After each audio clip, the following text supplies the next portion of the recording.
Atentos saludos para todos los asistentes a Civinidu 2025. Desde el Quindío, Colombia, nos permitimos presentar nuestra ponencia La evaluación en entornos de aprendizaje, un estudio de caso del programa de Ciencia de la Información y la Documentación, Bibliotecología y Archivística. Los autores somos las profesoras Angélica María Ramírez Agudelo y Lina María Castro Benavides del programa de Ciencia de la Información y la Documentación, Bibliotecología y Archivística, y el profesor Cristian Andrés Candela Uribe del programa de Ingeniería de Sistemas y Computación. La agenda que tenemos planeada para abordar el tema de la ponencia es la siguiente: un contexto de la educación virtual, los niveles de implementación y la descripción de un caso aplicado en la Universidad del Quindío, y finalmente las conclusiones. La educación virtual se presenta como un agente transformador de los procesos de aprendizaje. La educación en línea surge como un modelo esencial en la enseñanza universitaria, especialmente en un contexto global que demanda flexibilidad y accesibilidad educativa. Sin embargo, este enfoque plantea retos significativos de diferentes tipos: tecnológicos, humanos, financieros, pedagógicos. La evaluación pedagógica es un proceso de evaluación de los aprendizajes, así como de la efectividad de la enseñanza y los métodos utilizados. Se utiliza para comprender cómo los estudiantes están aprendiendo, identificar áreas de mejora y adaptar la enseñanza a las necesidades individuales de cada estudiante. Es decir, no solo mide o cuantifica el resultado, sino que busca mejorar el aprendizaje. Se concibe la evaluación como la conjunción de métodos sistemáticos, orientados a recopilar evidencias sobre el desempeño estudiantil en distintos contextos, con el propósito de inferir de manera fundamentada su nivel de aprendizaje. En otras palabras, se convierte en el eje central en el aprendizaje virtual. Existen unos elementos estructurales de la evaluación que deben ser tenidos en cuenta. Uno de ellos es el contexto del aprendizaje, refiriéndose al entorno en el que se desarrolla el proceso educativo, es decir, aspectos físicos, sociales, culturales, pedagógicos que influyen en la enseñanza y el aprendizaje. Otro elemento es la valoración continua. Este implica la recopilación constante y sistemática de la información sobre el progreso del estudiante a lo largo del tiempo. Y finalmente, pues la retroalimentación formativa, proporcionando al estudiante información oportuna, específica y orientadora sobre su desempeño. Más que calificar, busca mejorar el aprendizaje.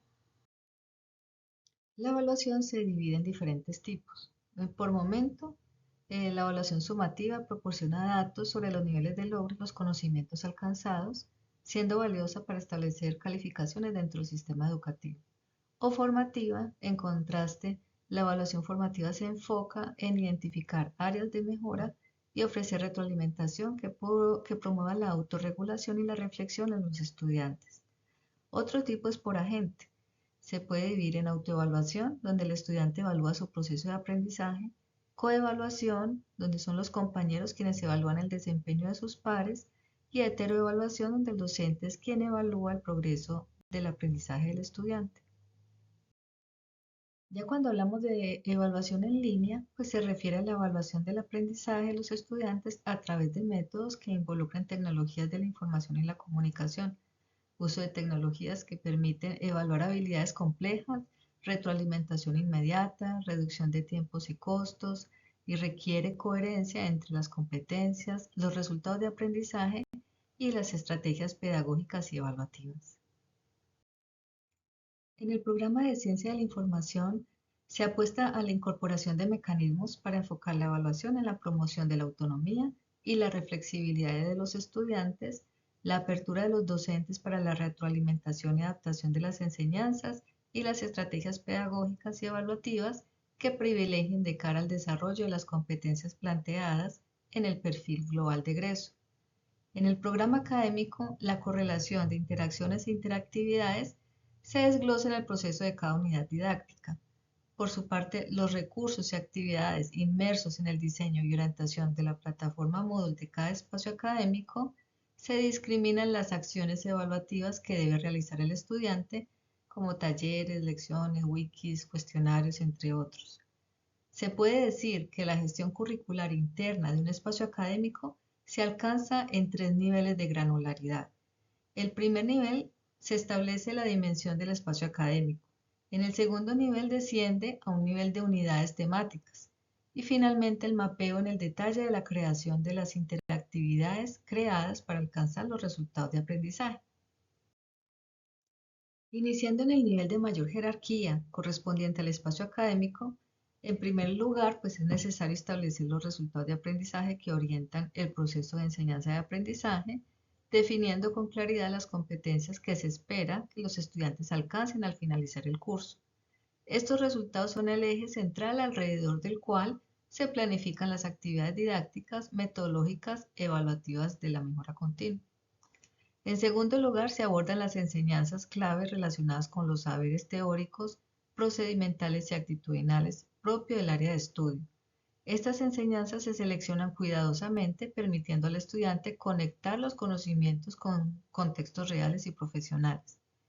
En tercer lugar, se definen las estrategias metodológicas centradas en el aprendizaje activo y significativo, con el fin de promover la autonomía, el pensamiento crítico y la aplicación práctica de los conocimientos. En cuarto lugar, para garantizar que los estudiantes evidencien la apropiación de los resultados de aprendizaje, se emplean estrategias de evaluación formativa y sumativa. En quinto lugar, como complemento, se aplican estrategias de retroalimentación oportunas, claras y constructivas. Y finalmente, para mantener la pertinencia y calidad del proceso formativo, se implementan acciones de mejora continua basadas en el análisis de resultados académicos, la autoevaluación docente, retroalimentación de estudiantes, entre otros. En un segundo nivel de granularidad, se visualiza de manera concreta esta alineación en un espacio académico del programa. El caso concreto es en el espacio académico de teoría de sistemas. Lo primero que hay que desarrollar es el resultado de aprendizaje, que queda como lo que sigue. Analizo la interrelación de los sistemas de información para cumplir con los requerimientos de información de una organización mediante la elaboración de diagramas de procesos en contextos reales o simulados. ¿Qué enseñanzas se deben abordar para lograr este resultado de aprendizaje? Se abordan los fundamentos de la teoría general de sistemas, los conceptos y características de los sistemas de información, su clasificación y las funciones del analista. También se estudian temas como el desarrollo de diagramas de procesos, de flujo de procesos. ¿Qué estrategias metodológicas utilizo para que el estudiante logre el resultado de aprendizaje previsto? Entonces consideramos lectura crítica de artículos y capítulos de libro, análisis de estudio de casos, talleres individuales y grupales, debates en foros académicos y uso de recursos didácticos como mentefactos, videos, presentaciones, entre otros. ¿Qué estrategias de evaluación utilizo para que mis estudiantes evidencien este resultado de aprendizaje? Entonces se aplicarán cuestionarios o pruebas escritas, quizzes, o el análisis de casos mediante informes escritos, la creación de organizadores gráficos o documentación detallada del caso de estudio como evidencias de aprendizaje, participación activa en discusiones como foros. ¿Qué estrategias de retroalimentación implemento? La retroalimentación continua mediante la asesoría personalizada a través de foros, mensajería interna, correo electrónico. ¿Qué acciones emprendo para la mejora continua del proceso de formación del estudiante? Entonces se promueve la articulación entre la teoría y la práctica mediante el uso de casos reales y simulados. Finalmente, describimos una actividad concreta en el espacio académico.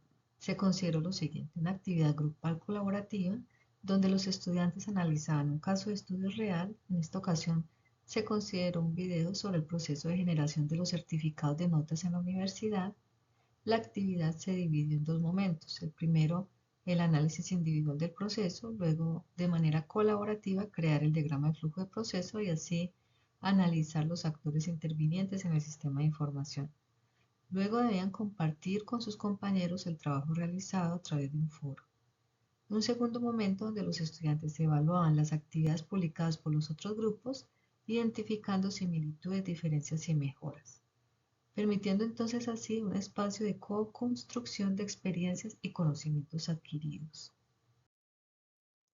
Ya para concluir, podemos decir que la planificación detallada de las estrategias de evaluación, alineadas con los resultados de aprendizaje esperados y con las enseñanzas que sustentan este aprendizaje, constituye una actividad esencial que permite analizar y verificar claramente el desarrollo y alcance de la propuesta formativa presentada en los espacios académicos. Adicionalmente, la integración de diversos tipos de evaluación vinculante de las dimensiones personales permite evidenciar el aprendizaje mediante la autoevaluación, la coevaluación y la heteroevaluación en el proceso de enseñanza-aprendizaje, fortaleciendo la formación integral del estudiante. Asimismo, la diversificación de estrategias de retroalimentación personalizada, grupal, permite la promoción de la mejora constante del aprendizaje. Este enfoque no solo orienta al estudiante durante su proceso formativo, sino que también permite al docente adaptar sus prácticas pedagógicas de manera oportuna y efectiva. Y esta fue la bibliografía que fue referenciada en el artículo. Muchas gracias por su atención y pues quedamos aquí atentos a sus inquietudes, sus preguntas y ahí dejamos nuestros datos de contacto. Hasta la próxima oportunidad.